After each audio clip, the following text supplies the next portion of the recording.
लाडकी बहीण योजना अनेक महिलांच्या खात्यात डिसेंबरचा हप्ता जमा झाला आहे. मात्र यामध्ये एक महत्त्वाची गोष्ट समोर आली आहे. काही महिलांना डिसेंबरचे 1,500 रुपये अजूनही मिळालेले नाहीत. त्यामुळे लाभार्थी अनेक महिलांमध्ये नाराजी आणि संभ्रम निर्माण झाला आहे. माझ्या खात्यात पैसे आले की नाहीत? माझं नाव यादीतून काढलंय का? हप्ता पुन्हा मिळेल का? असे अनेक प्रश्न महिलांच्या मनात येत आहेत. तर मित्रांनो, स्वागत आहे तुमचं माझ्या मराठी यूट्यूब चॅनलवर. त्याचं नाव आहे व्हॉइस आनंद. तर चला सुरू करूयात आजच्या व्हिडिओला. मिळालेल्या माहितीनुसार डिसेंबरचा हप्ता सर्व महिलांना सरसकट मिळणार नाही. काही महिलांच्या खात्यात रक्कम जमा झाली आहे, तर काही महिलांच्या खात्यात अद्याप पैसे आलेले नाहीत. यामागे काही ठराविक कारण असू शकतात. तर ते कारण कोणते आहेत आपण ते जाणून घेऊ. लाडकी बहीण योजनेअंतर्गत महिलांसाठी KYC करणे अनिवार्य करण्यात आले होते. शासनाकडून स्पष्ट सांगण्यात आले होते की KYC पूर्ण न केल्यास पुढे हप्ता मिळणार नाही. त्यामुळे ज्या महिलांनी अद्याप KYC केलेली नाही अशा काही महिलांच्या खात्यात डिसेंबरचा हप्ता जमा झालेला नाही. याआधी सांगण्यात आले होते की नवीन वर्षाची आर्थिक वर्षापासून KYC नसलेल्या महिलांना लाभ बंद केला जाईल. मात्र काही महिलांना आत्तापासूनच पैसे मिळत नसल्यामुळे त्यांच्यात गोंधळ वाढला आहे.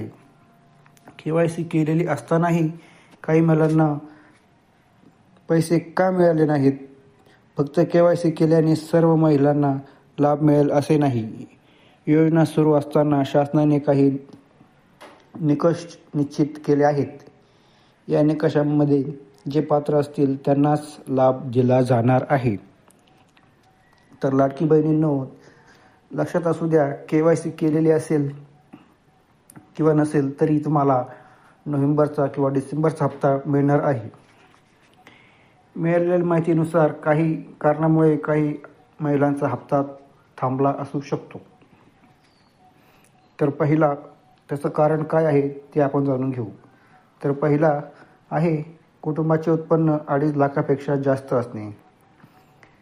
जर कुटुंबाचे उत्पन्न 2.5 लाखापेक्षा जास्त असेल तर हा लाभ तुम्हाला मिळणार नाही. योजनेनुसार जर कुटुंबाचे वार्षिक उत्पन्न 2.5 लाखापेक्षा जास्त असेल तर अशा महिलांचा लाभ बंद केला जाऊ शकतो. दुसरा, वयोमर्यादेत न बसणे. योजनेत महिलांसाठी ठराविक वयोमर्यादा लागू आहे. त्या मर्यादेत न बसणाऱ्या महिलांचा लाभ देखील बंद केला जाऊ शकतो. तिसरा, KYC अपूर्ण किंवा चुकीची माहिती. काही महिलांनी KYC केली असली तरी बँक खात्याशी आधार लिंक नसणे, चुकीचा मोबाईल नंबर, नावात फरक किंवा इतर तपशील चूक असल्यामुळे पेमेंट अडकू शकते. तर लाडकी बहिणींनो, आधार कार्डवर नाव जर चुकीचं असल्यास तरीही देखील तुम्हाला पैसे येण्यास अडथळा निर्माण होऊ शकतो. तर अशा परिस्थितीत आपण काय करावे ते जाणून घेऊ. जर तुमच्या खात्यात डिसेंबरचा 1,500 रुपयाचा हप्ता आला नसेल तर घाबरून जाण्याची गरज नाही. सर्वात आधी खालील गोष्टी तपासा. बँक खात्याशी KYC पूर्ण आहे का हे तपासा. आधार बँक लिंक आहे का ते पहा. अर्जामध्ये दिलेली माहिती बरोबर आहे का ते तपासा. योजने पोर्टलवर स्टेटस चेक करा आणि जवळच्या सेवा केंद्रावर विचारणा करा. लाडकी बहीण योजनेत डिसेंबरचा हप्ता अनेक महिलांना मिळाला आहे, पण काही महिलांना तो मिळालेला नाही. यामागे KYC अपूर्ण असणे, उत्पन्न मर्यादा, वयोमर्यादा किंवा काही तांत्रिक कारणे ही मुख्य कारणे असू शकतात. त्यामुळे ज्या महिलांना पैसे मिळणार नाहीत त्यांनी घाबरून न जाता आपली माहिती एकदा तपासून घ्या. तर मित्रांनो, कसा वाटला तुम्हाला हा व्हिडिओ आवडल्यास चॅनलला लाईक करा, शेअर करा आणि सबस्क्राईब करा मित्रांनो. धन्यवाद.